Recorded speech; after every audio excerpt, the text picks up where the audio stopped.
Assalamualaikum warahmatullahi wabarakatuh. Perkenalkan, nama saya Rizal Dwi Prasetya. Di sini saya akan menerangkan tentang riba, di mana saya akan menerangkan dalam transaksi jual beli sendiri ada 3 jenis riba. Di antaranya sebagai berikut. Yang pertama, riba fadla atau ribawi, jual beli atau pertukaran barang ribawi yang memiliki kualitas, kadar atau kuantitas berbeda. Adapun barang ribawi tersebut telah disebutkan berdasarkan hadis Rasulullah SAW, di antaranya perak, emas, gandum merah, gandum, kurma, dan garam.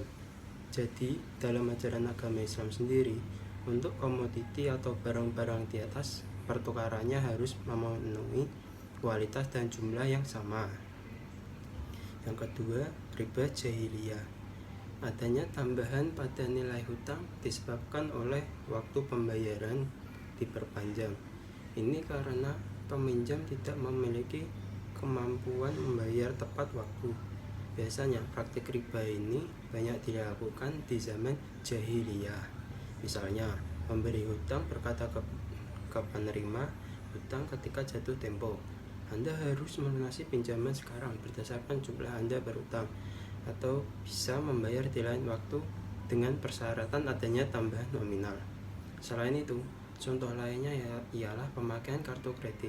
Ketika pengguna kredit card melakukan pembelian barang seharga 1 juta, namun tidak memiliki kemampuan melakukan pembayaran penuh ketika jatuh tempo, penggunaan pun wajib membayar bunga.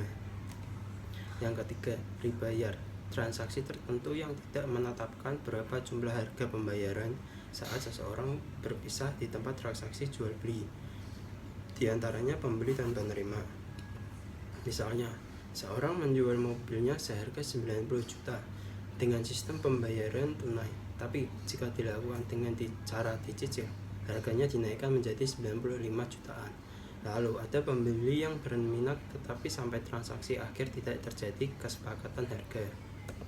Selanjutnya saya akan membahas contoh riba dalam kehidupan sehari-hari. Yang pertama, pegadaian. Pegadaian ialah sebuah badan yang menjalankan aktivitas keuangan berbentuk gadai.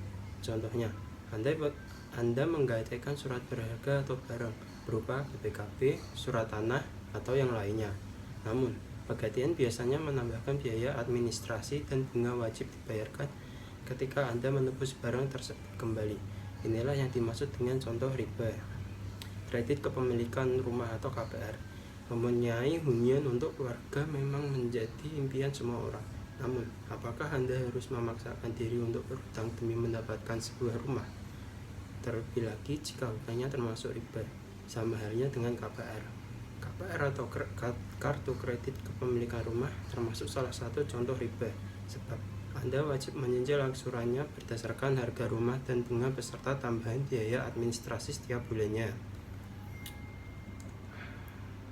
Yang ketiga, pinjaman bank. Contoh riba lainnya yaitu meminjam uang di perusahaan perbankan lalu dikembalikan dalam jangka waktu 1 tahun lamanya. Akan tetapi, pihak bank memberikan kewajiban supaya Anda membayarkan uang dalam jumlah lebih besar dibandingkan nilai pokok pinjaman. Karena itu, usahakan jangan pernah meminjam uang di bank. Apabila dalam kondisi darurat, lebih baik pinjam kepada keluarga atau teman dekat kita. Sistem ini bisa dianggap riba jika kedua pihak, diantaranya pihak meminjam dan pihak pemberi pinjaman, menyepakati ketentuan tersebut. Jika pihak peminjam tidak bisa membayar uang pinjamannya dalam jangka waktu tertentu, ia akan dikenakan bunga atau tambahan biaya. Yang keempat, transaksi jual beli. Transaksi jual beli seperti menukar emas kalung 10 gram dengan emas gelang seberat 5 gram. Walaupun gelang tersebut dikatakan mempunyai nilai estetika lebih banyak daripada kalung, namun tetap saja tergolong kategori riba. Yang kelima, kredit kendaraan bermotor. Seperti halnya KPR, sistem kredit kendaraan bermotor pun tergolong seperti kategori riba, mengingat KKB di dalamnya terdapat bunga beserta dendanya yang dibebankan saat pembayaran cicilan motor.